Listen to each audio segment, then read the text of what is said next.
We never set out to build a Marriott credit card portfolio. I opened the Brilliant in 2021. Then I opened a Boundless, upgraded to the Ritz-Carlton Card. Nicole opened her own Boundless, and I added the Marriott Business Card. 5 card decisions over time, 4 active cards today, at $1,320 in annual fees for a hotel brand that is actually our backup. We don't even put real spend on these cards. So we ran the math for our family of 5, what we really use, what requires a monthly chore, and whether we make the same decisions again. We only stay in a Marriott about 4 nights a year, usually at a Fairfield Inn, so all 5 of us can sleep comfortably in one room instead of buying 2 rooms at a full-service property. Little details like that determine whether these cards work for a family of 5, not the value of every theoretical perk on the webpage. Even if maxing out a spreadsheet is kind of my thing. I opened this in 2021, back when the fee was only $450, and it came with an easy $300 Marriott credit. The Brilliant, with the sign-up bonus, annual free night award, and Marriott credit had one goal, making traveling cheaper for us.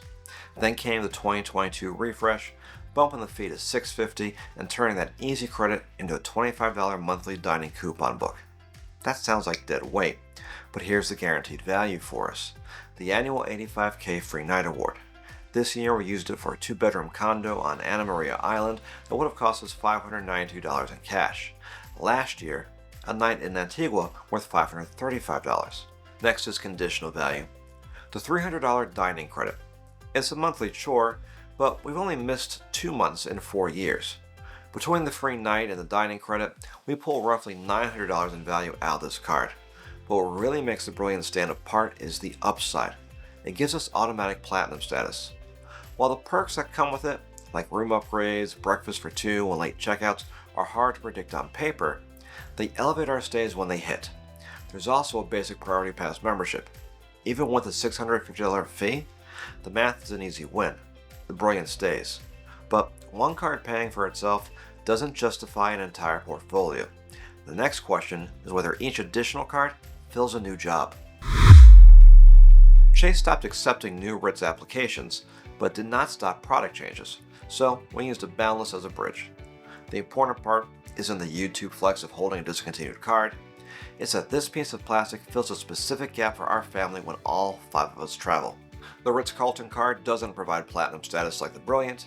Instead, its major upside value is the airport lounge access it provides.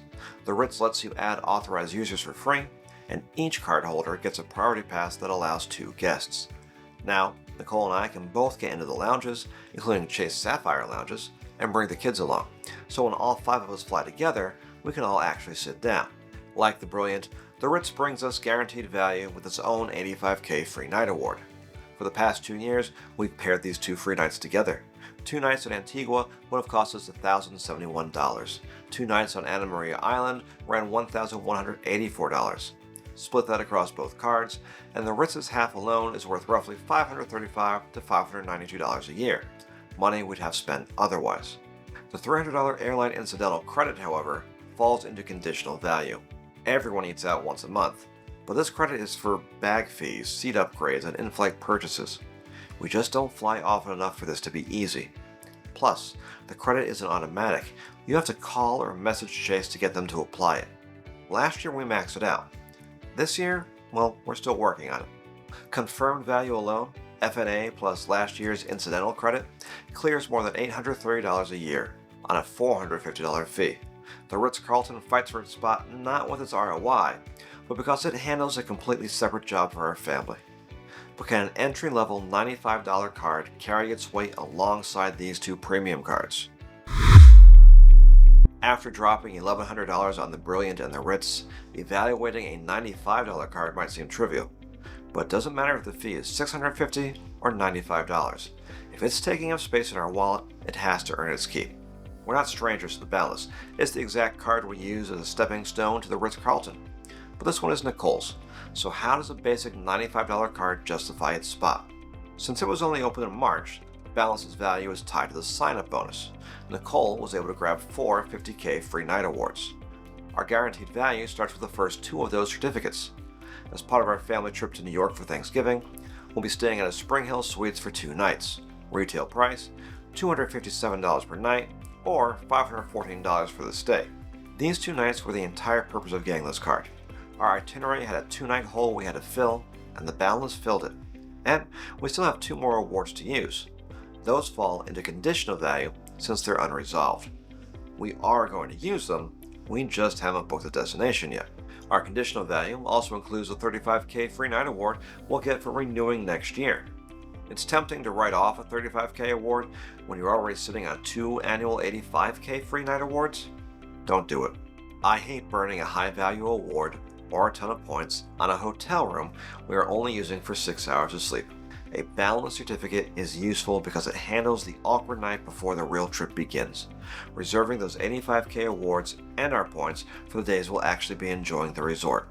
Plus, if I ever need that $35K award to fall more in line with its big brothers, I can top it off with up to 25,000 points, raising it to $60K for the night. A $95 card is never going to come with a ton of upside value. The Boundless is no different. But the annual fee is a low bar to clear, especially in year 1.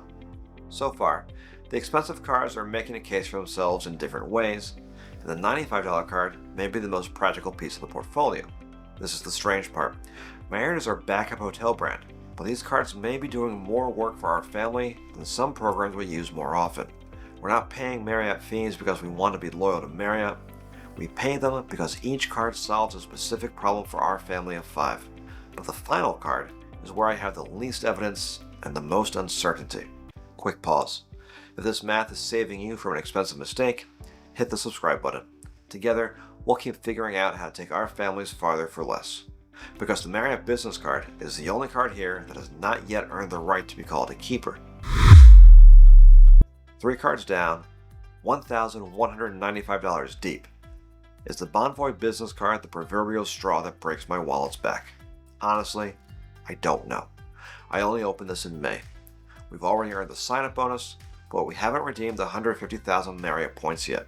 I could sing you a song about Marriott points being worth 0.7 cents per point, meaning we've technically earned $1,050 in value. But as the spreadsheet guy, I have to own the fact that those points are worth nothing until they've been redeemed.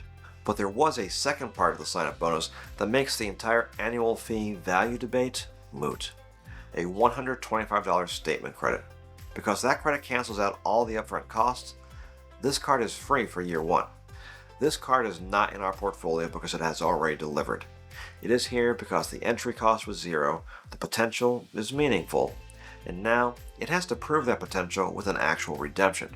We're planning a spring break trip to Costa Rica where a 5-night stay would run us $2,282. But nothing is confirmed yet, which means that conditional value is still very much up in the air. Will the Bonvoy Business be a long-term keeper? I still don't know. Will it be around for year 2? Sure, the year 1 experiment is free. But after that, once we actually have to pay an annual fee, your guess is as good as mine. Each piece seems reasonable by itself, but $1,320 in annual fees for Marriott cards? I might tell Nicole not to watch this one. Except for one thing. This year alone, we've redeemed nearly $2,400 between hotel redemptions and fee offsets. Roughly $900 from the Brilliant, $850 from the Ritz, $500 from the Boundless, and $125 from the business card statement credit. And then there's the outstanding conditional value. If everything lines up right, combining the remaining $250K award nights and the 150,000 point trip to Costa Rica, that's another $2,700 in value we're pocketing. Plus, there's the upside value from the family benefits of platinum status and airport lounge access for everyone. Do these cards overlap with each other? Sure, a little bit. With the Brilliant providing platinum status, it doesn't matter that the other cards each give us gold or silver status. Likewise, the Brilliant provides a priority pass that is made redundant with what the Ritz provides. But where they overlap is a much smaller concern than how much they complement each other. We might not have planned to create a $1,320 Marriott portfolio, but our family is reaping all the benefits. I would recreate this portfolio today, but I would not repeat the sequence blindly. The Brilliant has a job, the Ritz has a job, Nicole's Boundless has a job, the business card is still on probation. If any one of those jobs disappears, I won't pay for work that's not being done. This is the difference between a portfolio and a pile of cards. Every card has to explain why it exists. But what do you think? Are we crazy for dropping that on our backup hotel brand? Let me know in the comments below. To learn what our new first choice hotel brand is, check out this video right here. Hit that subscribe button, and then I'll see you there. As always, thanks for running the numbers with us, and until next time, safe travels.